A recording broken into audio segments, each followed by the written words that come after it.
On va ouvrir la parole de Dieu. Aujourd'hui, on va voir deux textes en parallèle. J'ai été obligé de sélectionner les versets parce que sinon la lecture aurait été longue. Elle va être un peu longue. On va prendre dans Daniel, le livre de Daniel, chapitre 2. Et on veut saluer aussi les personnes qui sont là pour la première fois, les personnes qui nous visitent et les personnes qui nous suivent aussi par vidéo. Daniel, chapitre 2, et nous lisons à partir du verset 1er. La seconde année du règne de Nebuchadnezzar, Nebuchadnezzar eut des songes, il avait l'esprit agité et ne pouvait dormir. Le roi fit appeler les magiciens, les astrologues, les enchanteurs et les chaldéens pour qu'ils lui disent ces songes. Ils vinrent et se présentèrent devant le roi. Le roi leur dit « J'ai eu un songe, mon esprit est agité et je voudrais connaître ce songe. » Les chaldéens répondirent au roi en langue araméenne « Au roi, vis éternellement, dis le songe à tes serviteurs et nous en donnerons l'explication. » Le roi reprit la parole et dit aux Chaldéens, « La chose m'a échappé. Si vous ne me faites connaître le songe et son explication, vous serez mis en pièces et vos maisons seront réduites à un tas d'immondices. » Verset 9. « Si donc vous ne me faites pas connaître le songe, la même sentence vous enveloppera tous. Vous voulez vous préparer à me dire des mensonges et des faussetés en attendant que les temps soient changés. C'est pourquoi dites-moi le songe et je saurai si vous êtes capable de m'en donner l'explication. » Les Chaldéens répondirent au roi, « Il n'est personne sur la terre qui puisse dire ce que demande le roi. Aussi jamais roi, quelque grand et puissant qu'il ait été, n'a exigé une pareille chose d'aucun magicien, astrologue ou chaldéen. Ce que le roi demande est difficile, il n'y a personne qui puisse le dire au roi, excepté les dieux dont la demeure n'est pas parmi les hommes. » Verset 16. Daniel se rendit vers le roi et le pria de lui accorder du temps pour donner au roi l'explication. Verset 19, « Alors le secret fut révélé à Daniel dans une vision pendant la nuit. Et Daniel bénit le Dieu des cieux. » Verset 21, on peut lire aussi le verset 20. « Daniel prit la parole et dit, béni soit le nom de Dieu d'éternité en éternité. À lui appartiennent la sagesse et la force. C'est lui qui change les temps et les circonstances, qui renverse et qui établit les rois, qui donne la sagesse aux sages et la science à ceux qui ont de l'intelligence. Amen. » Voilà, et le roi ne va pas exécuter les sages parce que Dieu va révéler à Daniel le songe et l'explication. On prend un autre texte aussi dans Actes chapitre 1, verset 8. Acte 1, verset 8. « Vous recevrez une puissance, le Saint-Esprit survenant sur vous, et vous serez mes témoins à Jérusalem, dans toute la Judée, dans la Samarie et jusqu'aux extrémités de la terre. » Et maintenant, on prend Acte 8, verset 1. Alors, c'est plus 1,8, mais 8,1. Et nous lisons, « Saul avait approuvé le meurtre d'Étienne. Il eut ce jour-là une grande persécution contre l'église de Jérusalem, et tous, excepté les apôtres, se dispersèrent dans les contrées de la Judée et de la Samarie. Les hommes pieux ensevelirent Étienne et le le pleurèrent à grand bruit. Saul, de son côté, ravageait l'église, pénétrant dans les maisons. Il en arrachait hommes et femmes et les faisait jeter en prison. Ceux qui avaient été dispersés allaient de lieu en lieu, annonçant la bonne nouvelle de la parole. Philippe étant descendu dans une ville de la Samarie, prêcha le Christ.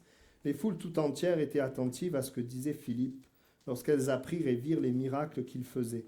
Car des esprits impurs sortirent de plusieurs démoniaques en poussant de grands cris, et beaucoup de paralytiques et de boiteux furent guéris. Et il y eut une grande joie dans cette ville. Amen. Verset 10. Pas verset 10, pardon. Chapitre 10, si je ne me trompe pas.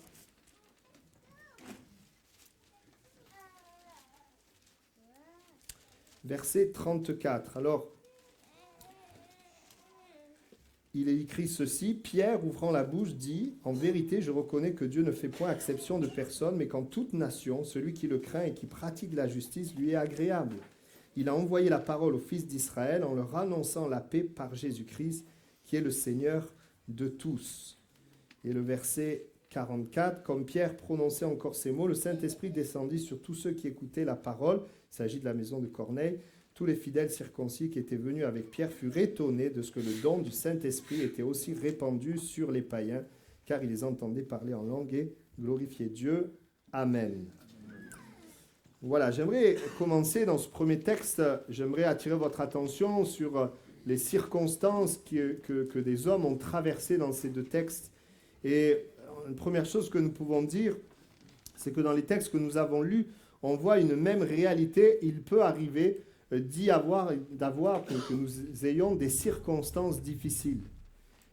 Là, on peut même parler de circonstances dramatiques, où la vie des personnes est en danger. Une circonstance, c'est une particularité qui accompagne un événement, une situation, ou c'est ce qui constitue ou caractérise le moment présent. Et nous savons, nous vivons tous certaines circonstances, des circonstances heureuses, comme quand nous réussissons un examen, nous célébrons un mariage ou la venue d'un enfant.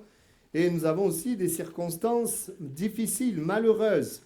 Un licenciement, un deuil, une maladie, une injustice, et j'en passe. Et tant que nous serons sur terre, nous connaîtrons cette réalité. Dans le premier texte que nous avons lu, il y a des circonstances difficiles, dramatiques, puisque le roi, il veut amener un arrêt de mort sur les sages qui ne découvrent pas, qui ne peuvent pas découvrir le songe qu'il a eu. Et évidemment, tous les sages sont bien embêtés. On l'a lu, ils vont dire, mais comment tu veux qu'on puisse deviner ce que tu as eu comme songe? Et ils se retrouvent dans une situation difficile. Et dans Acte 8, le premier verset que nous avons lu, eh bien, nous sommes aussi dans des circonstances difficiles pour les croyants, puisque c'est un moment de persécution, c'est le début de la persécution de l'Église, où Étienne est le premier martyr, et il va y avoir cette hostilité envers les croyants. Et peut-être tu es venu ce matin, et alors tu vis peut-être pas une circonstance aussi difficile qu'eux, mais tu es peut-être et tu vis aussi des circonstances peut-être difficiles. J'aimerais, en premier point, dire ceci, eh bien, c'est que bien souvent, et sans Dieu, les circonstances sont souvent maîtres de l'homme. Les circonstances sont plus fortes que nous. Et c'est une réalité. Dans les textes qu'on a lus, les hommes n'ont pas choisi que cela leur arrive. Ils se sont retrouvés dans ces circonstances et ils se sont retrouvés bien démunis. J'aimerais vous dire, oui, que les circonstances influencent les hommes plus que les hommes n'influencent les circonstances. Et c'est une réalité. J'aime bien l'Ecclésiaste dans le chapitre 9, verset 11, qui dit « J'ai encore vu sous le soleil que la course n'est point aux agiles, ni la guerre aux vaillants, ni le pain aux sages, ni la richesse aux intelligents, ni la faveur aux savants, car tout dépend pour eux du temps et des circonstances. » Eh oui. Je ne sais pas si vous avez vu, mais des fois, il y a des gens qui font beaucoup d'efforts, mais qui ont des circonstances défavorables. Et puis vous avez, au contraire, des gens qui font peu d'efforts et qui ont des circonstances favorables. Et on se dit, mais quelle injustice! Et dans l'histoire de Daniel, on pourrait relever quelques éléments quand les Chaldéens disent, mais il n'est personne sur terre qui puisse dire ce que demande le roi. Ils vivent une circonstance dramatique à cause de quelqu'un, à cause du roi. Et parfois, on vit des choses difficiles à cause des autres. Quand il y en a un qui débloque, qui dérape, c'est notre vie qui est impactée. Et là, quand le roi, il a quelque chose qui cloche, hein, eh bien, ils vont être tous embêtés. Décision arbitraire, voilà, sur son humeur. Voilà, il a décidé que si on ne donne pas l'explication, ben on meurt. Alors, c'est terrible. Alors nous, heureusement, je ne pense pas qu'on subit l'humeur des gens à ce point-là, mais il y en a qui subissent l'humeur du patron. Il y a les patrons qui subissent l'humeur des employés. Et ce n'est pas toujours simple. Et c'est vrai que parfois nos circonstances sont difficiles à cause des gens qui nous entourent, mais des fois, les circonstances des gens qui t'entourent sont difficiles à cause de toi aussi. Et c'est assez étonnant comment, du jour au lendemain, ils passent d'une position enviable où c'est des sages, ils ont une position élevée, à une position de détresse où ils vont mourir. Et parfois, c'est incroyable de voir comment les choses peuvent basculer rapidement. Ils se retrouvent sans ressources. Ils diront avec leurs mots, mais il n'y a que les dieux qui peuvent deviner ce que tu as rêvé. Et dans l'autre texte que nous avons lu, texte aussi de persécution où Étienne est lapidé, après un temps de réveil où Dieu a agi, l'émerveillement est là, et l'émerveillement laisse place à la souffrance, à la peur. Et la Bible dit qu'ils vont les apôtres vont rester à Jérusalem, mais que les disciples vont être dispersés. La mort d'Étienne marque le début d'une période difficile qui ne va pas s'arrêter. Il va, même s'il y aura après des hauts et des bas, alors il va s'arrêter, on peut dire sous Constantin, mais bien plus tard. Mais il va y avoir des moments difficiles. Et dans ces circonstances de deuil, de tristesse, de peur, avec une opposition religieuse, politique, eh bien, il se retrouve dans des circonstances difficiles. Et c'est vrai, je pense aussi à notre pays de France, à notre monde, même si aujourd'hui nous avons la liberté de pouvoir vivre notre foi, l'étau se resserre. Je ne sais pas si vous le voyez, mais l'étau se resserre et nous ne savons pas ce qui sera demain.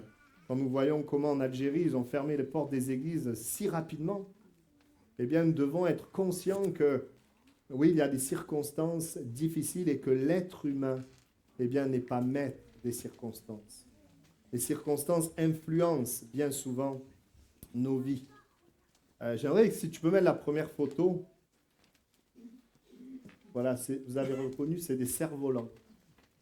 Cerfs-volants, je ne sais pas si vous en avez déjà fait, peut-être quand vous étiez petit, avec les enfants. Cerf-volant, vous le mettez en l'air et vous ne contrôlez pas la direction où il va parce que ça dépend du vent. Et moi, ça m'est arrivé, les petits ont joué au cerf-volant et puis on avait un gros paquet de ronces et comme par hasard, le cerf-volant est parti dans les ronces et papa devait aller chercher l'échelle et sortir le cerf-volant des ronces. Après ça, j'ai fait en sorte qu'on aille loin des ronces pour faire voler le cerf-volant. Le cerf-volant, tu le mets en l'air, mais tu ne sais pas où est-ce qu'il va aller. Il peut aller à droite, à gauche, et parfois, bien sûr, on voudrait le laisser voler, mais hop, il repart, il pique, et puis il se retrouve au sol, et puis il faut le refaire voler. Et parfois, c'est un petit peu comme ça, les circonstances sont comme ça, on pense que ça va aller dans un bon sens, puis ça ne va pas dans le sens qu'on veut. C'est parfois compliqué. Tu peux l'enlever, hein. On va essayer de rester concentré. Pourquoi les circonstances sont plus fortes que l'homme, sont difficiles? Parce que la Bible nous montre qu'il y a dans notre vie, dans notre monde, une influence spirituelle. La Bible parle de l'adversaire de notre âme, le diable, qui veut détruire les hommes, qui est venu voler, égorger et détruire. Il y a cette réalité, que tu sois croyant ou pas, si tu regardes notre monde, je le dis chaque fois, on a des drames, on a des mauvaises nouvelles, on a des choses difficiles. Et puis il y a ce péché qui est dans la vie de l'homme. Le péché, c'est le mal que nous faisons, c'est l'indépendance de Dieu. Et le péché empêche l'homme finalement d'avoir l'éclairage de Dieu. Il est coupé de Dieu. Mais j'aimerais vous dire, et c'est le titre de mon message ce matin, que c'est Dieu qui est le maître des temps et des circonstances. Dieu est celui qui est au-dessus des circonstances. Il n'est pas contrôlé par les circonstances. Et moi, je suis tellement heureux. Je suis comme vous, je ne maîtrise pas les circonstances, mais j'ai dans ma vie le Dieu qui maîtrise les circonstances, qui est au-dessus des circonstances. Et la Bible dit clairement que le prince de ce monde, c'est le diable, et qu'il a une action. Et il a une action dans ce monde. Il y a, même si Dieu est au-dessus de tout, il y a ce qu'on appelle la volonté permissive, ce que Dieu permet, puis il y a la volonté absolue, ce que Dieu veut. Et j'aimerais vous dire, oui, on est dans un monde avec, oui, le diable qui agit, mais je voudrais vous dire que dans ce monde où le diable agit, il est possible d'accueillir Dieu dans notre vie pour que Dieu agisse dans les circonstances de notre vie et vienne détruire les œuvres du diable. Et la vraie question à se poser, ce n'est pas si ma circonstance, elle est positive ou négative, mais la vraie question à se poser, c'est est-ce que le Dieu qui est au-dessus des circonstances est véritablement dans ma vie? Est-ce que je marche avec lui? Amen. Voilà pourquoi ce n'est pas la même chose de marcher seul, parce que nous sommes vaincus bien souvent par les circonstances, que de marcher avec Dieu, qui est le maître des temps et des circonstances. Ce matin, je voudrais voir que Dieu fait 3 choses au niveau des circonstances. Un dans le texte de Daniel, un dans le texte de Actes et la dernière partie dans les 2 textes. J'aimerais que nous puissions voir ensemble, et je priais pour ce moment, je dis Seigneur, qu'est-ce que tu veux dire à ton peuple? Qu'est-ce que tu veux nous dire?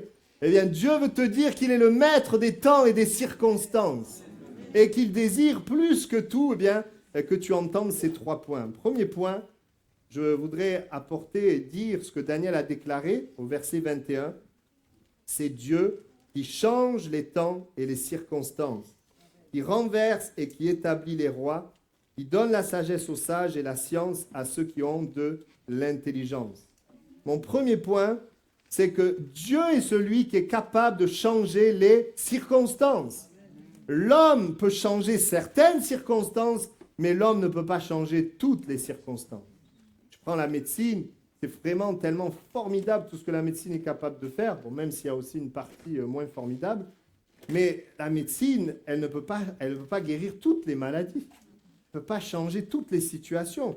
Merci Seigneur vraiment pour ce qu'elle peut faire, mais il n'y a que Dieu qui est capable de changer n'importe quelle circonstance. Amen. Comment? Eh bien, dans le texte que nous avons lu, nous voyons, dans ce texte où ils sont dans une circonstance dramatique, où tous les sages vont mourir parce que le roi exige qu'on explique, qu'on dise le songe et ensuite qu'on l'explique, eh bien, il y a un homme, Daniel, qui a Dieu, maître des temps et des circonstances, dans sa vie. Alléluia. Et donc, Daniel, qu'est-ce qu'il fait? Eh bien, il prie son Dieu qui, lui, est au-dessus de tout. Et son Dieu qui est au-dessus de tout va lui révéler le songe du roi. Amen. Et à cause de Dieu, à cause de la présence de Dieu dans la vie de Daniel, les circonstances vont changer. Amen. Et je voudrais te dire, peut-être toi qui t'approches, peut-être que les circonstances que tu vis sont difficiles, mais si Dieu vient dans ta vie, il y a des circonstances qui changent. Parce que quand dans nos circonstances, le diable est en train de détruire, le diable est en train d'agir, le péché est en train d'amener des dégâts, et que tu rencontres Dieu, tu rencontres Jésus, eh bien ces circonstances-là, elles changent. Parce que Dieu a triomphé, est plus fort que le diable et que le péché. Amen. Alors, il est dit, les circonstances ont changé. Ce que le roi demande est difficile. Il n'y a personne qui puisse le dire au roi, accepter les dieux. Ça, c'est ce que ceux qui n'ont pas Dieu peuvent annoncer. Mais Daniel, lui, va dire au roi, laisse-moi du temps, je vais me présenter devant Dieu.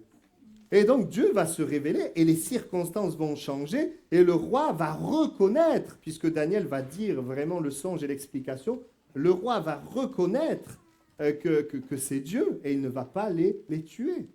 Il va y avoir un changement dans les circonstances.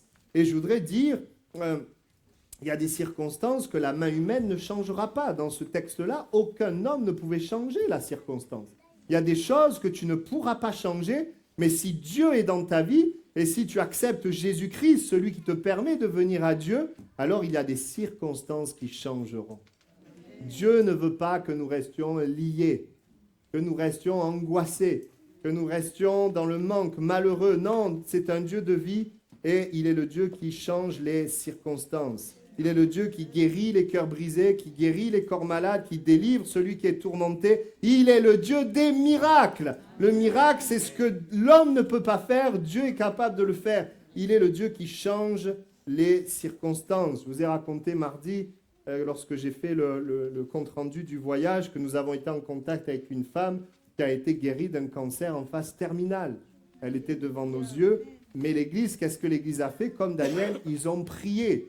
Ils ont prié de 9h du soir à 4h du matin, ça pendant 40 jours. Ils ont prié pour l'Église, ils ont prié Dieu, pour toutes sortes de sujets.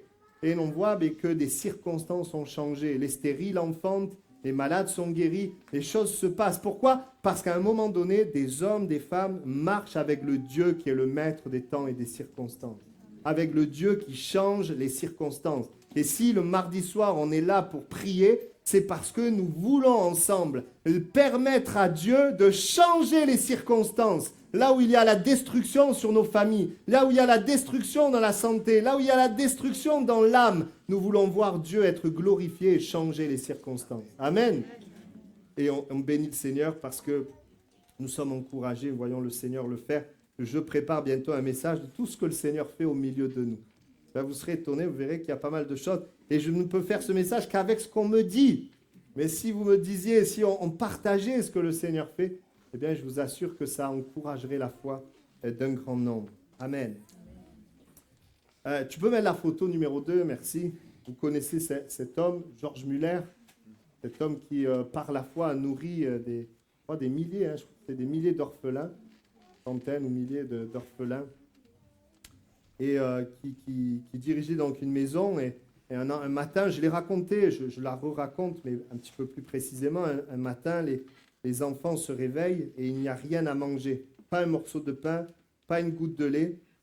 Et donc, je lis un extrait paraphrasé de son journal de 1840.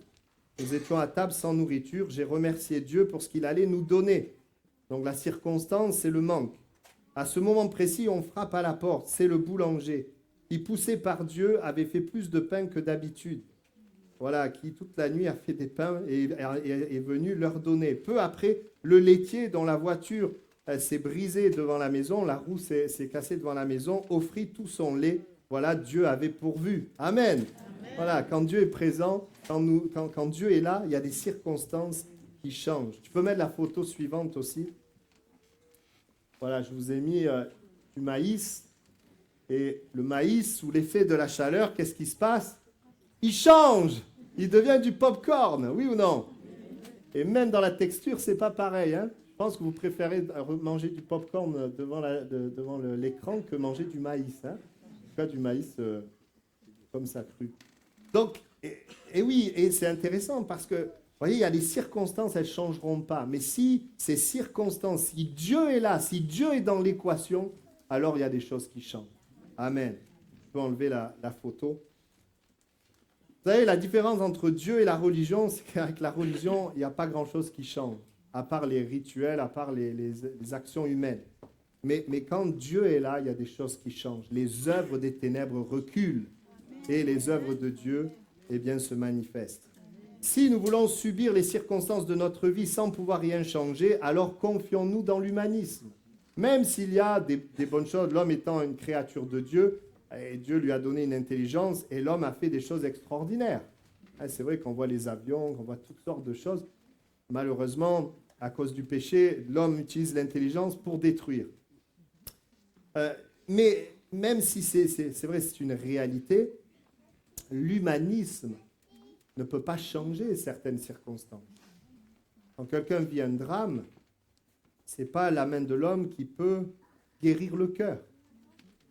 Mais si nous voulons que les circonstances changent, celles qui ont été marquées par l'adversaire de notre âme, marquées par le péché, eh bien nous avons besoin de la présence de Dieu dans notre vie. De la présence de Dieu. Et pour les chrétiens qui ont déjà la présence de Dieu, eh bien nous avons besoin de nous appuyer sur lui. Amen. Alors ça, c'était le premier point. Ça, c'était le premier point. Le deuxième point que nous allons maintenant partager dans Actes. Nous avons lu Acte 1, 8. Acte 1, 8, c'est la parole de Dieu, la dernière parole de Jésus à ses disciples. Voilà, je vais vous donner une puissance du Saint-Esprit qui va venir sur vous, et vous serez mes témoins à Jérusalem, en Judée, en Samarie et jusqu'aux extrémités de la terre.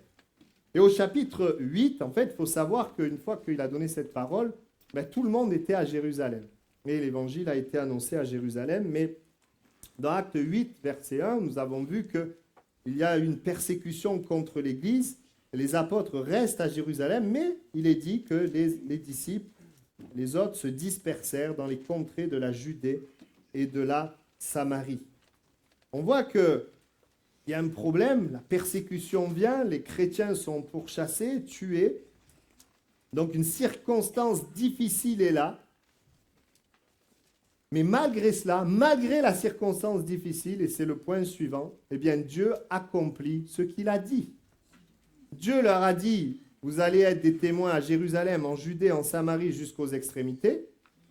Et si je le dis, et c'est intéressant, mais quand il dit ça, quand il dit aussi jusqu'aux extrémités, si on lit le texte, c'est ce qu'on a lu, Acte 10, vous voyez que Dieu va donner une vision à Pierre pour lui permettre d'aller au-delà des Juifs. Et il va bénir la maison de Corneille. Et là, ils vont comprendre que Dieu veut toucher les païens. Et à partir de ce moment-là, eh bien, l'évangile va être annoncé aux païens. Ils vont se disperser.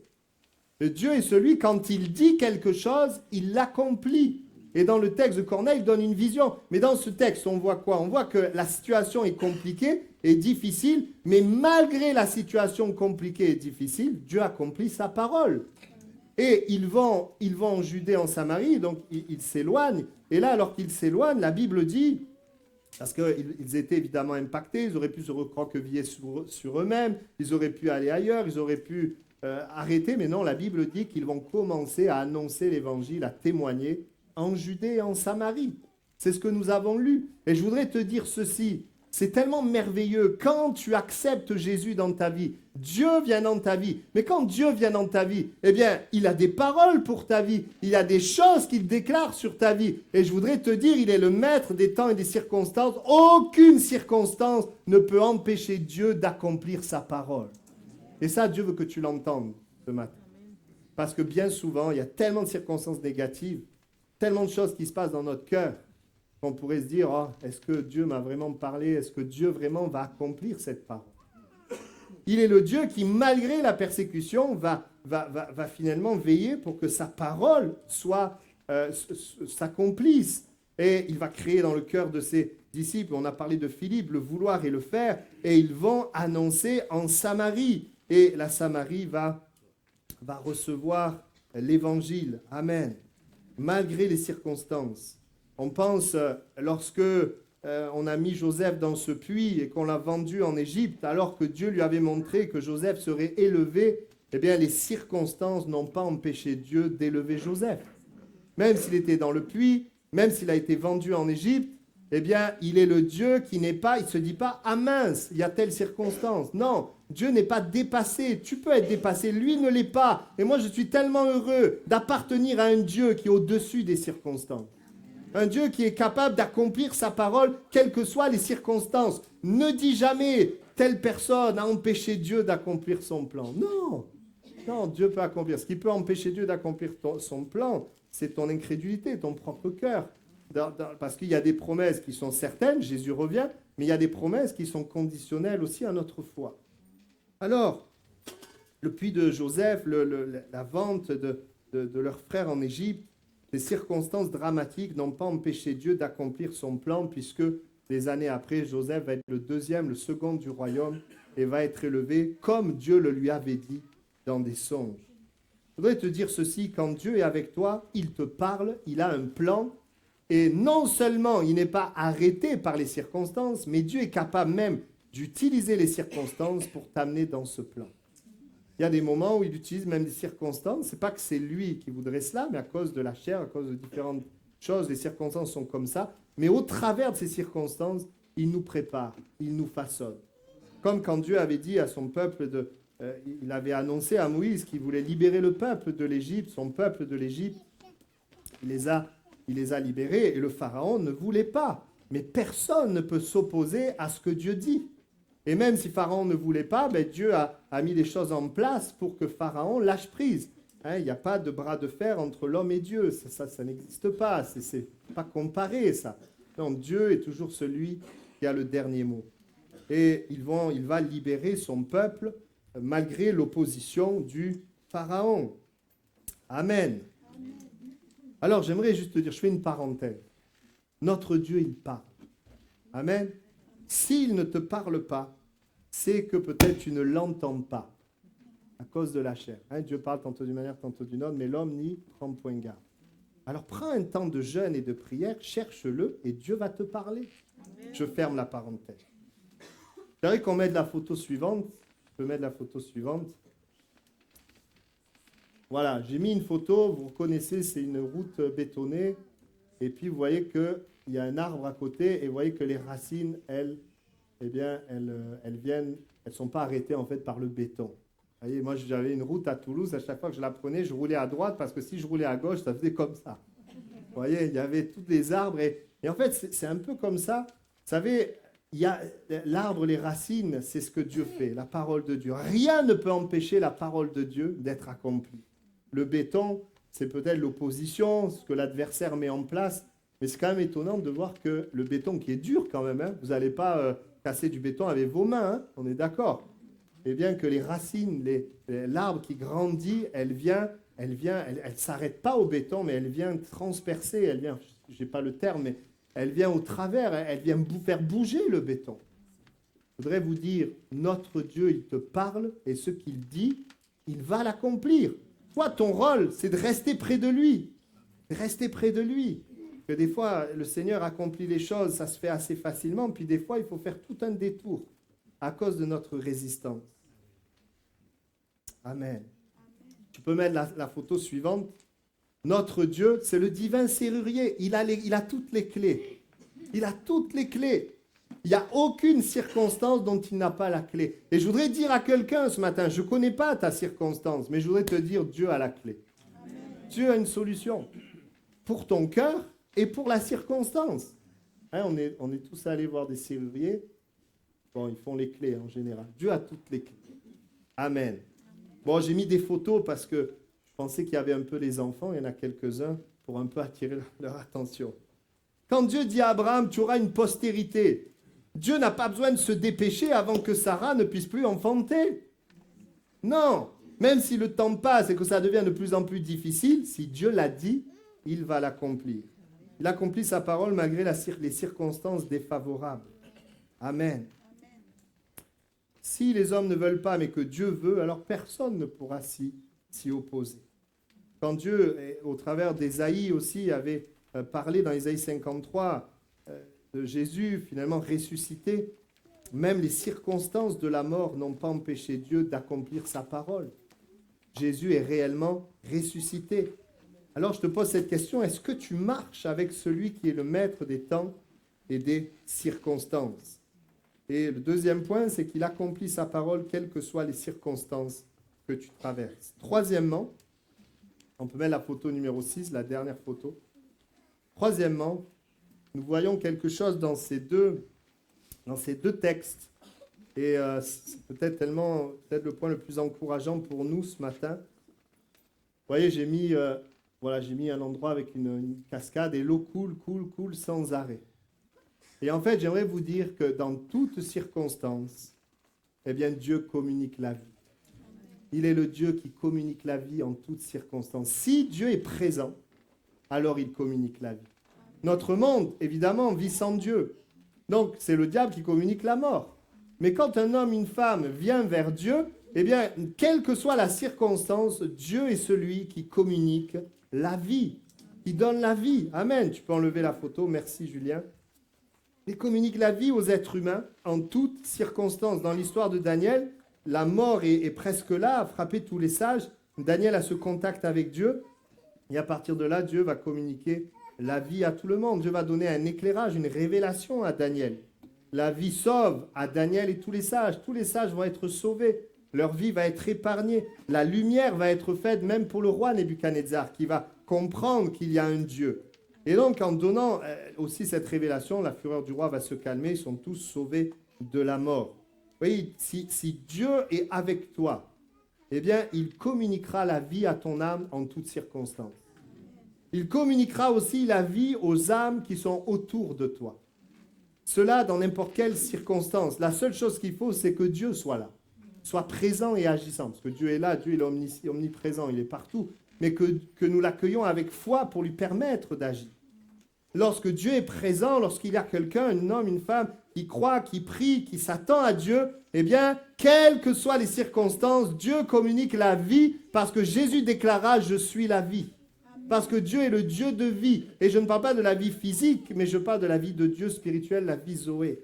Cette vie qui nous remplit, il est le Dieu de vie. Dans le livre des Actes, c'est pareil. La ville de la Samarie va connaître la vie malgré la persécution. Eh bien, plusieurs vont être sauvés. La Bible dit que des esprits impurs vont sortir des démoniaques.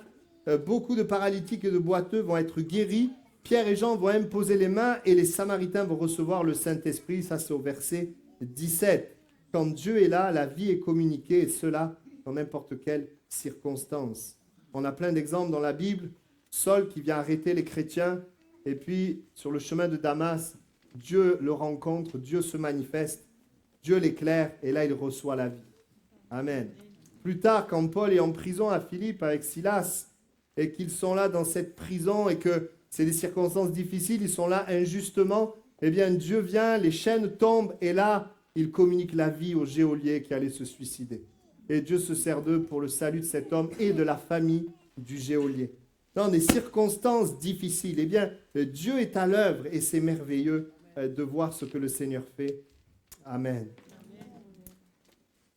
Alors, j'aimerais que nous puissions prendre conscience que notre Dieu, c'est ce Dieu qui donne et qui communique la vie. Il veut, si tu vis une circonstance difficile, il veut te communiquer la vie à ton âme.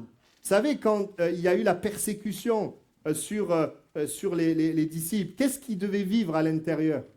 Ben, la peur, l'angoisse, puis la tristesse. Ils perdent quand même des personnes qu'ils aimaient. Et ils s'en vont. Mais je vous assure que c'était pas... Nous, on lit ça comme ça. Bon, ben, ils s'en vont et puis ils prêchent en Samarie. Ouais, mais qu'est-ce qu'on fait de ce qui se passe dans leur âme? Mais en fait, qu'est-ce qui se passe? Ben, c'est que Dieu leur communique la vie. Dieu leur communique la vie pour pouvoir prêcher, pouvoir témoigner, annoncer. Il est le Dieu qui console les cœurs brisés. Il est le Dieu qui nous renouvelle dans nos forces. Vous savez, pour être chrétien, il faut être courageux. Il faut être courageux, hein? Il nous renouvelle dans nos forces. Amen. C'est merveilleux. Amen. Quand le Seigneur, eh bien, il communique la vie à notre âme, mais aussi à notre corps. On a besoin de la santé. Amen. Alors, en tant que chrétien, tu ne devrais pas être inquiété par les circonstances, car il en est le maître, mais plus par les âmes qui sont là. Parce que le Seigneur veut communiquer la vie. Amen. Je pense à cette femme, on l'avait diagnostiqué un cancer, mais elle était dans la main de Dieu. Et puis, vraiment, elle était dans la foi. Ce n'était pas pourtant quelqu'un dans l'église, ce n'était pas quelqu'un de très fort. Mais vous savez, des fois, la foi, elle se révèle dans l'épreuve. Mais là, dans l'épreuve, vraiment, elle avait la foi, à tel point qu'on se posait la question si elle ne faisait pas un déni de sa situation. Mais non, elle était consciente qu'elle avait un cancer, mais elle était dans la foi. Mais quand elle était hospitalisée, elle était tellement dans la foi, pas préoccupée finalement, inquiétée, parce qu'être préoccupée, c'est normal. Mais pas forcément à inquiéter, à s'apitoyer ou être... Elle était dans la foi et du coup, elle a pu voir une femme qui était dans sa chambre, qui avait aussi un cancer. Elle a pu lui annoncer l'évangile et la dame, elle a reçu Jésus. Et puis après, la sœur, merci Seigneur, elle a été guérie de son cancer. Après, il y a quelques années plus tard, elle est décédée. Mais voilà, dans cette circonstance, elle n'était pas finalement dans l'inquiétude, elle s'en remettait à son Dieu et elle a pu être un instrument. Oui, Dieu, dans ces circonstances, voulait communiquer la vie à sa voisine de chambre. Et des fois, on ne comprend pas pourquoi, des fois, on passe par certaines choses. Je n'ai pas forcément l'explication, mais j'ai une chose que je peux te dire, c'est qu'en toutes circonstances, Dieu veut communiquer la vie. Il veut te communiquer la vie à toi, si tu es découragé, et puis une fois que tu es encouragé, il veut communiquer la vie à ceux qui sont autour de toi. Amen. Parfois, on regarde les circonstances et plus que sa présence, et ça bloque la vie.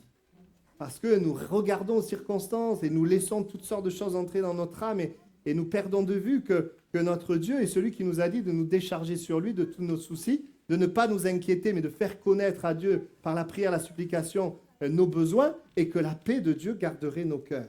Et quand la paix garde nos cœurs, eh bien, on peut voir autour de nous ceux et celles qui ont besoin de la grâce de Dieu. Amen. Alors, dans leur âme, ça ne devait pas être facile, mais je crois que Dieu les a encouragés. Et acte 8.5, Philippe descendit dans la ville de Samarie, y prêcha le Christ. Amen. Il va prêcher et des hommes et des femmes vont être touchés par la grâce de Dieu. Dieu change les circonstances, mais le but de Dieu n'est pas de changer les circonstances, mais changer nos cœurs, changer le cœur de l'homme, pour apporter la vie. Et parfois, pour arriver à cela, oui, il change les circonstances, change aussi, comme on l'a dit tout à l'heure, les circonstances, parce que c'est l'œuvre de l'ennemi et que Dieu est un Dieu de vie.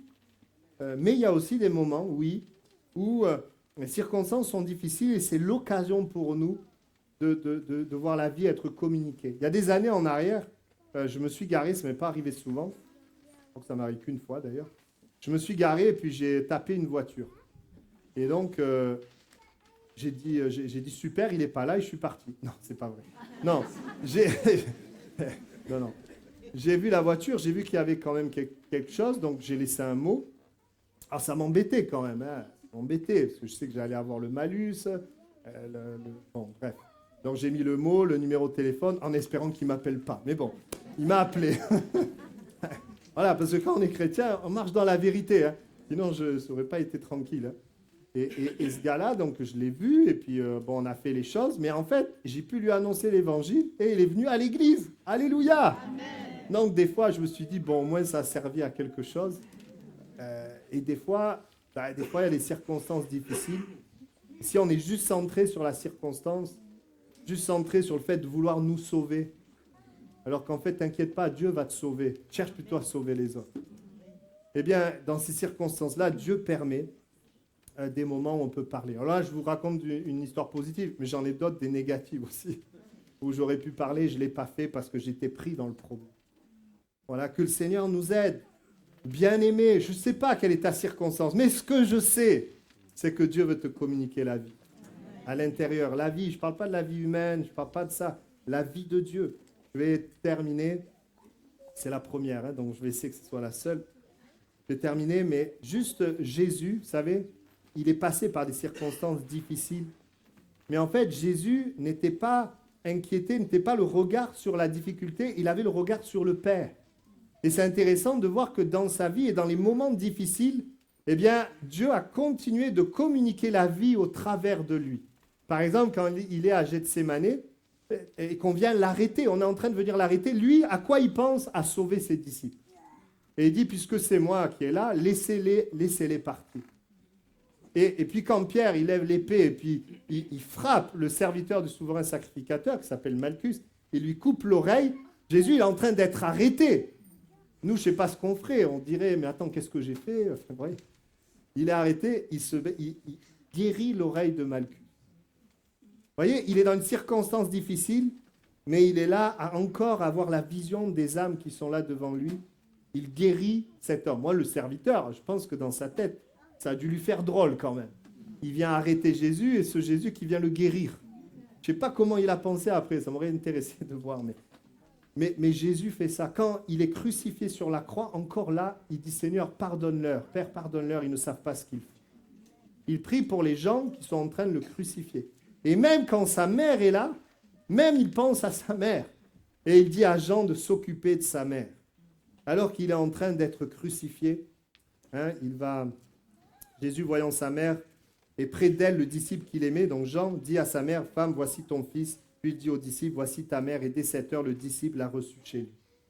Même là, même sur des circonstances les plus dramatiques, il continue de s'occuper des personnes. Et je voudrais vous dire, pour Dieu, les âmes ont de la valeur. Vous avez de la valeur et ceux qui sont autour de nous ont de la valeur. Et c'est bon pour nous, bien-aimés. Je crois que c'est aussi un signe de maturité. C'est normal d'être préoccupé par les circonstances. Il faut réfléchir, il faut faire face, etc. Mais par contre, Dieu nous invite à ne pas nous inquiéter. Il nous invite à plutôt nous inquiéter de son royaume, nous préoccuper de son royaume et à pouvoir nous occuper des âmes qui sont là autour de nous. Alors, la première âme à laquelle Dieu veut s'occuper, c'est toi. Parce que si tu n'es pas bien, ça sera difficile Donc, c'est toi, mais au travers de toi, eh bien, il veut prendre soin de ceux qui sont là. Amen.